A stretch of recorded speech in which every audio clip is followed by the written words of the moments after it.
Hi. In the beginning, we told stories. We would sit around the campfire in the evening. We had nothing else to do. There was no TV, there was no Netflix, there was no movies, there was no internet, and most people couldn't read or write anyway. So we told stories and sang songs. And that's why traveling preachers were always really rather popular. You might end up throwing stones at them, of course, but somebody who came to your village telling new stories was always an asset. And as time went on, we started to notice that there were patterns going on in the stories. The stories we told had messages in them, allegories. And we also noticed, as we sat by that campfire and looked at the sky above us, thinking, of course, that it was circling around us, we noticed the Milky Way. And many indigenous cultures thought that was the river to heaven, or at least the river to the afterlife. And actually the paddles on the canoes were formed by the tears we shed for those who died.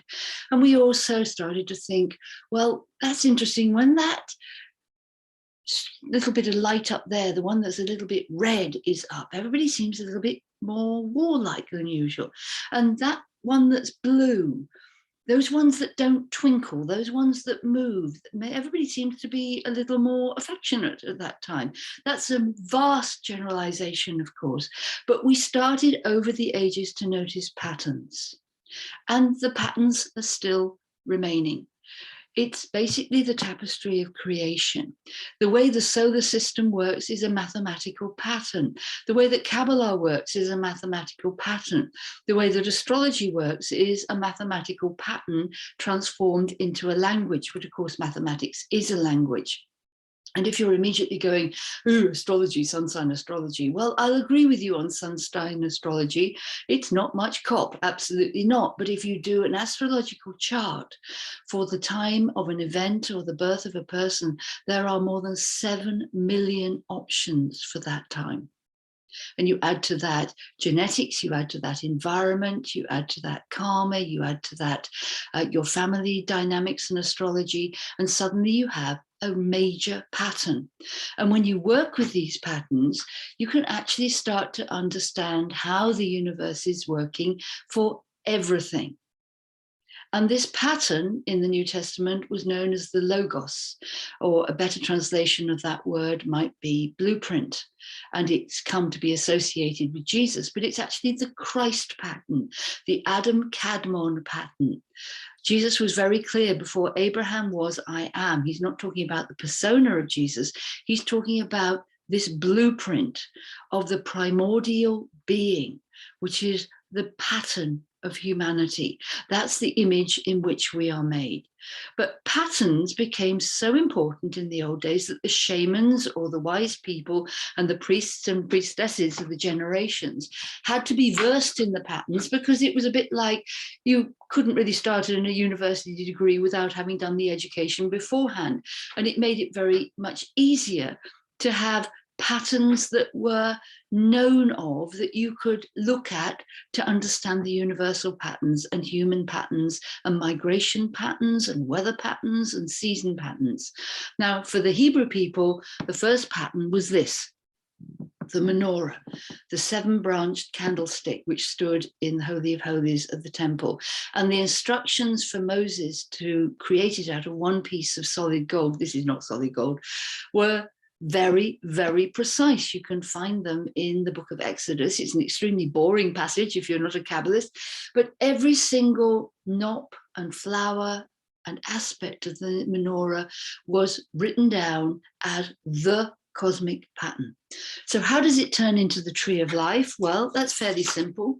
Very simple diagram, no PowerPoints for you. You can see that you can change the menorah, as in you can draw down these 3 levels here, each of which, remember, refers to one dimension or one world. We've got physical, psychological, spiritual, divine. That's how we put it now. They put fire, air, water, earth. And if you draw that pattern down, you just sort of pull it, you can make the menorah look like that.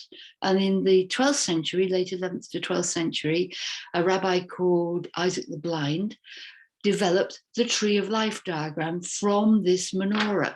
And nowadays we work with it looking like this pretty much.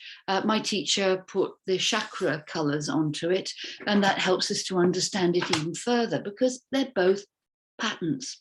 They're both versions of the same pattern. And this diagram and the more complicated one of the 4 worlds, earth, air, fire, and water, drawn out, have been extremely useful for people down the ages. And I'll always say to anybody who wants to study Kabbalah, find the system that suits you. You don't have to come to the one that I'm teaching, absolutely not. You find the one that suits you. But it probably, no, definitely should have at least that diagram.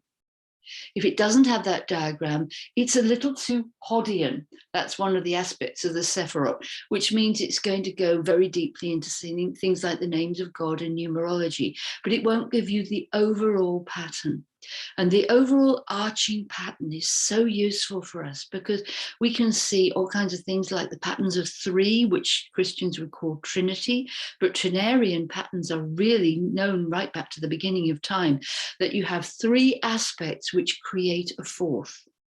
And you can see in the large ladder, you've got 3 aspects: the top world of absolute divinity, the second one of Berea, spirit, and the third one of Yetzirah, which is forms, creating forms. And those 3 create what we call reality, the physical world. So up there you might have the very basic concept of horse. Horse, what a great idea, horse. And then here you're going to have, okay, the horse could be male or female or big or small. It could be silver, it could be a unicorn, it could be any kind of aspect of horse. And then in the third world, which is forms, this is actually whether the horse is going to be a Shetland pony, or it is going to be a unicorn, or it's going to be a zebra, or an Appalachian, or it could be a Haflinger, it could be a Palomino, it could be any particular size. And then down here, the physical horse is born. And everything up until the physical birth is flexible, it's movable. And this tree here is mostly the psychological tree or the form tree. And this is the one that we humans live in. We live in our heads, our minds, our thoughts, our images. Our bodies are the physical manifestation of our lives, but we don't really notice our bodies that much except when they hurt. We use our bodies to move around and to fulfill the thoughts that we think we're going to do, like I ought to have some breakfast. I will move my body to the kitchen to open the cupboard to get the cereal out, and then I will make my breakfast. This is always the result of the higher 3 worlds. Catherine of Siena, one of the Christian saints, I'm paraphrasing her, but basically what she said was, the road to heaven is all heaven, and the road to hell is all hell. Basically, even Pope John Paul II said there is no such geographical place as heaven or hell.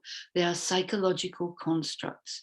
And Kabbalah basically teaches that hell comes from the lower worlds, which is the thoughts and things we think that are negative and harmful. And they're what we would call the false self. At this level of Tiferet and the Gevurah Hesed, we come to the level of the true self and the soul. And if we aspire to live at those levels, we are seeking heaven, and the road to heaven is heavenly.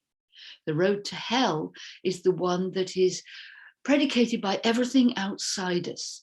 The idea of Kabbalah is to teach us to come to our true selves, because when we come to our true self, which is the taking of the path to heaven, then we have access to the divine. The divine flows down from there, which is there, down to here, to ferret the true self, the place of truth and beauty.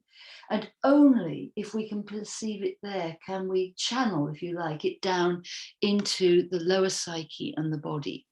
Now, the false self, or we would call it the ego, is not bad. It gets bad when it's not seeking heaven. And it gets bad when it is ruled by the outside world and all the aspects of the 10 Commandments, which I've expressed in many other videos here and probably do again. The lower commandments below thou shalt not commit murder is do not adulterate, do not steal, do not tell, do not give false witness, and do not covet. And this one at the bottom right here, do not covet, is really the root of most of Western world's unhappiness. We think that what we see is not already part of us. We think that everything else is external. And this is the error of the ego. It doesn't understand that everything is linked in this one great pattern, and everything can communicate with everything else. We can communicate with a God that is so vast that it is overarching a universe in which we currently know there are more than 12 billion galaxies. And yet that Holy One is also capable of being so small that it is personal to each one of us. At this level, yes, Lord, we can't comprehend that. That's why religion fails, because religion always comes down to the yesodic level. It always comes down to who's invited to the party. You're not invited to the party because you're the wrong race, you're the wrong color, you're the wrong religion. Whereas if you go up to this level when you're receiving, it's all about the party itself. And everybody who's there is in the party. So religion is exclusionary and transactional, which is you don't get to heaven unless you believe this, you do that. Whereas true Kabbalistic and true mystical teaching in any tradition is everybody is welcome to the party. This is the road to the party. All of this and all of that are basically skeletons or clothes horses. They're the structure that tell you where you are on your road to the party. But they're very adamant the party is there.